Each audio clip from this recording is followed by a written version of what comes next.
एक गांव में नमक का व्यापारी रहता था। उसके पास एक गधा था। व्यापारी रोज अपने गोदाम से दुकान तक नमक ले जाने के लिए गधे का इस्तेमाल किया करता था। वह नमक को बोरी में भरकर गधे की पीठ पर लाद देता और उसके साथ साथ चलता हुआ दुकान तक आता था। व्यापारी का गधा आलसी प्रवृत्ति का था। काम से बचने के लिए वह नित नए उपाय सोचता रहता था।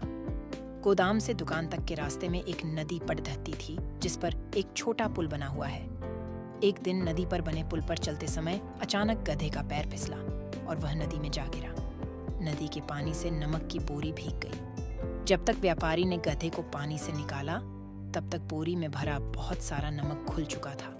गधा जब चलने लगा तो उसे बोरी का भार बहुत कम महसूस हुआ और वह खुश हो गया। उसने सोचा कि अपने ऊपर लदा बोझ हल्का करने का ये बहुत बढ़िया तरीका है। अगले दिन वह जानबूझकर नदी में गिर पड़ा।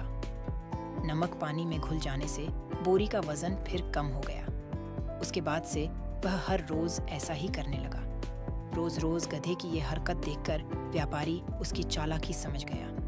उसने गधे को सबक सिखाने का फैसला कर लिया और अगले दिन बोरी में नमक के स्थान पर रुई भरकर गधे की पीठ पर लाद दिया। रुई हल्की थी। इसके बाद भी आलसी गधे ने सोचा कि क्यों न रोज की तरह नदी के पानी में गिरकर इस वजन को और कम कर लिया जाए। इसलिए वह जानबूझकर नदी में गिर पड़ा। लेकिन इस बार बोरी में नमक नहीं बल्कि रुई थी। पानी में भीगकर रुई का वजन कई गुना बढ़ गया। गधा जब उठकर चलने को हुआ तो इतने भारी बोझ से उसका बुरा हाल हो गया। उस दिन के बाद से उसने कभी आलस न करने का निर्णय किया। सीख, मॉरल ऑफ द स्टोरी, आलसी गाधा इन स्क्वाल। आलस का फल कभी न कभी मिल ही जाता है। तो एक ही उपाय हर बार कारगर सिद्ध नहीं होता।